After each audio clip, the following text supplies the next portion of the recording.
రోజు బ్రేక్ఫాస్ట్ ఏం చేయాలి అని ఆలోచిస్తూ ఉంటాం. కానీ హెల్తీగా వెయిట్ లాస్కి మంచిగా ఉండాలి అంటే ఈ బ్రేక్ఫాస్ట్ చేసుకుంటే చాలా బాగుంటుంది.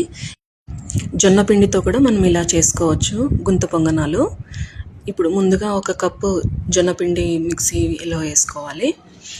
2 ఎగ్స్ని వేసుకోవాలి. ఇది మిక్సీకి పట్టుకొని మనం దోశ పిండి ఎలాగైతే వాటర్ వేసుకుంటామో అంతవరకు ఉండాలి బ్యాటర్. కొద్దిగా వాటర్ వేసి మళ్ళీ మిక్సీకి పట్టుకొని ఇలా జారుడుగా ఉండాలి. ఈ ఈ పిండిని మనం ఒక బౌల్లోకి వేసేసుకొని, ఇప్పుడు మీకు ఒక బౌల్లో చూపిస్తున్నాను కదా, ఇది ఇంగ్లీష్లో దిల్ లీఫ్ అంటారు, కన్నడలో సబ్బాస్గే అంటారు. క్యారెట్, ఆనియన్, పచ్చిమిర్చి, కొత్తిమీర మొత్తం అందులో వేసి ఆకుకూర కూడా వేసి అందులో బాగా కలపాలి. సాల్ట్, కొంచెం చిటికెడు సోడా ఉప్పు వేయాలి. అలా కలుపుకొని ఒక 1/2 అవర్ పక్కన పెట్టుకోవాలి. ఇప్పుడు గుంత పొంగనాలు ప్యాన్లో ఆయిల్ వేసి హీట్ అయ్యే వరకు ఉంచి ఇలా వేసుకొని క్లోజ్ చేసేసేయాలి. సిమ్లోనే పెట్టాలండి. ఇంకా మనకి రెడీ అయిపోతుంది.